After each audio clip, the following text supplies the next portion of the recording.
दोहोरा नै। कृष्ण सर हजुर सर हजुर। के छ के हुँदैछ अनि अब यहाँ पनि पेन्टिङ भइरहेको छ सर प्राइमर। हजुर अब भोलिसम्म यो सुक्ला अनि पर्सि चाहिँ नामी हुन्छ सर। सकिन लागेछ सकिन लागेको छैन। एउटा फ्ल्याट भयो, अब अर्को फ्ल्याटमा अब यो सकेर अनि उतातिर जानु हो हजुर। अनि के छ अनि बर्जु महोत्सव हुनेवाला छ बर्जु महोत्सव हुनेवाला छ। 12 गतेको कुरा थियो, अब 25 गतेदेखि स्टार्ट हुनुभयो। उस 25 गतेदेखि अनि 15 दिनसम्म महोत्सव मेला लाग्ने भयो। हजुर यसपालि भारतीय कलाकार नल्याउने नेपालकै कलाकार हेवानेवरहरू आएको छ। हजुर चाइना बोर्डरतिर एउटा गोरी नागोरी छ गोरिना गोरी कुन भन्छ त्यही आउने भयो। अनि त के छ अनि कुन टिकट राख्ने यसपालि टिकट गाडी चाहिँ धेरै हुँदैन।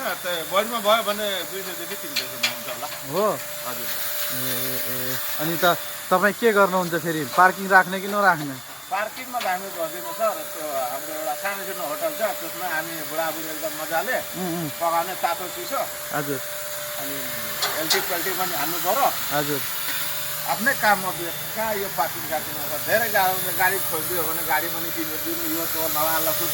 अनि यो लेखराज सरले त चाहिँ के गरिरहेको हो लेखराज चौधरीले त महोत्सव जति दिन लाग्यो त्यो त खाएर त बुढो चाहिँ छिटो रहन्छ। हजुर त्यो गाउँको मान्छेहरूलाई अलिकति सम्झाइ बुझाएर राख्छ। खाएको पनि बेला बुढोले हजुर मलाई झगडा नगर्नु भनेर भन्छ। हजुर जानकारी मान्छे हो, सोझो मान्छे हो कि हो फटा छैन यो भलेको काम चाहिँ गर्छ यो बुढोले। भलाइकै काम गर्छ हजुर ल त्यसो भए ठिक छ ल हस् त हस्।